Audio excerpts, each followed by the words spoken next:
इस खबर के प्रायोजक बाय बागजी मसाले हर चुटकी में जायका, बागजी प्रीमिक्स स्पाइसेस।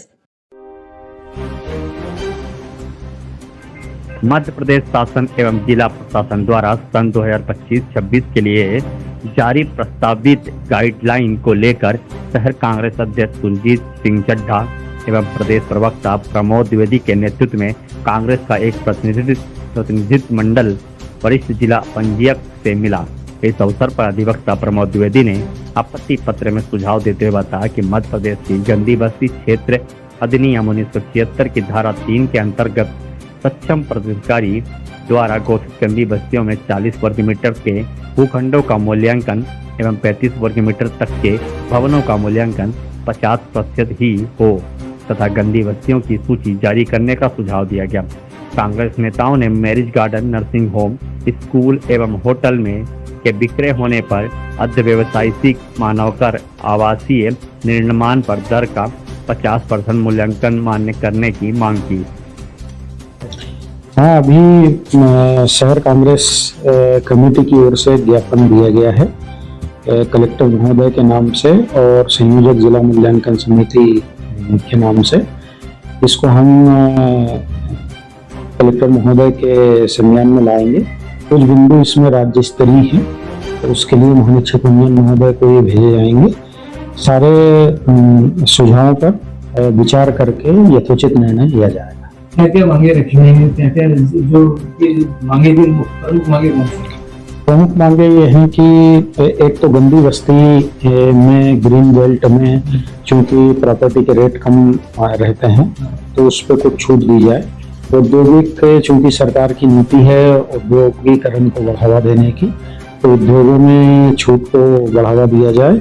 साथ में जो आवासीय मल्टीज हैं उसमें 3 फ्लोर के बाद भी इससे ऊपर पे भी छूट दी जाए। ये प्रमुख मांग आगे बढ़ाएंगे अपने स्तर पे कुछ करने लायक है। इसमें सारे सुझाव राज्य स्तरीय हैं, कुछ जिला मूल्यांकन समिति के स्तर के हैं तो हम कलेक्टर महोदय के समक्ष और जिला मूल्यांकन समिति के समक्ष रखेंगे।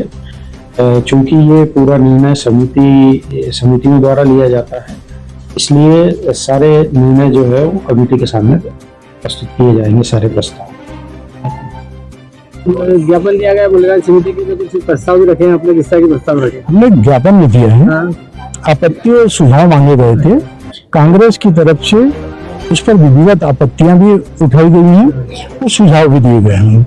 1976 में गंदी बस्ती निर्मूलन अधिनियम के अंतर्गत ये प्रावधान था कि 433 स्क्वायर फीट तक का कोई भी प्लाट हो, उस पर 1 मंजिला मकान बना हो तो उसकी गाइडलाइन आदि हो जाएगी। यहाँ उनके पास कोई सूची नहीं है। 1994 के बाद की हमने कहा वो सूची लगाई है। लिफ्ट के कारण मल्टी के भाव एक समान कर देते हैं, हमने कहा उसे हटाइए। हाई राइज मल्टियां बन रही हैं आवासीय, 3 मंजिल तक ही आप छूट दे रहे हैं तो बाकी की मंजिल को 3 मंजिल के बराबर भाव दे रहे हैं। इन्वेस्टर मीट आप कर रहे हैं, इन्वेस्टर मीट में आप उद्योग धंधे को आकर्षित करने के लिए नई नीतियां बता रहे हैं।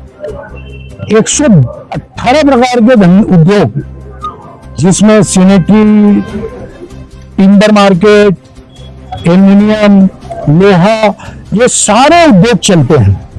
ये संपत्ति का बाजार चलेगा तो ये 118 उद्योग धंधे चलेंगे। इंदौर में आपने देखा होगा कि लाखों मजदूर भवन निर्माण में जुड़े हुए हैं। ये धंधे को उठाने की आवश्यकता है। गाइडलाइन बढ़ा करके आप राजस्व कैसे प्राप्त कर पाएंगे? हमने 2019 में मध्य प्रदेश में जब कमलनाथ जी की सरकार थी 20% गाइडलाइन कम कर दी और बहुत जगह स्टाम्प ड्यूटी कम कर दी। फलस्वरूप क्या हुआ?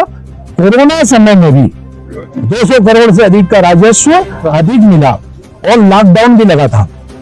उसके बाद महिलाओं की रजिस्ट्रियों में एक नीति बना दी गई कि आप अकेले रजिस्ट्री कराओगे तो 2% की छूट है।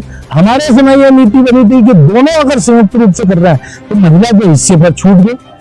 हमारे समय एक नीति बनी थी कि सह स्वामित्व का दस्तावेज, जिसमें आप पिता 1100 रुपए पर, माँ 1100 रुपए में, पति 1100 रुपए में अपनी परिवार की बेटी, पत्नी वो सहस्वामी बना सकता था। अभी सिंगल पे कर दिया। नहीं, उसको स्पष्ट नहीं कर रहे हैं आप, अच्छा क्लियर नहीं हो पा रहा हो। क्लियर नहीं कर रहे हैं। उद्योग धंधे में 40% की छूट का प्रावधान था, आपने उसको खत्म कर दिया। एक तरफ इन्वेस्टमेंट कर रहा है, दूसरी तरफ छूट खत्म कर रहे हैं।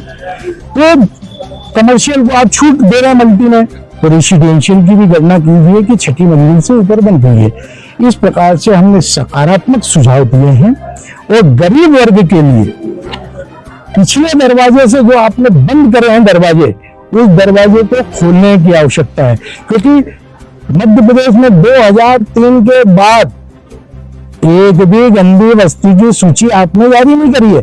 सक्षम प्राधिकारी को हर साल सूची जारी करना चाहिए। 94 के बाद कोई सूची जारी नहीं हुई, और वो सूची को भी लाभ प्राप्त न हो इसलिए आपने उसको अलग से बताया नहीं है। हमने कहा उससे पृथक से बताया।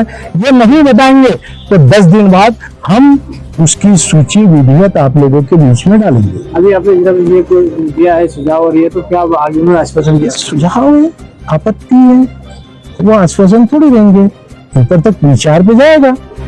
हमने अपना काम कर दिया, एक राजनीतिक दल के रूप में नहीं, इस शहर के आम नागरिक के रूप में, जिसका सपना घरोंदा होता है। चिड़िया घरोंदा बनाती है, तिनका जोड़कर, आम आदमी भी घरोंदा बनाता है।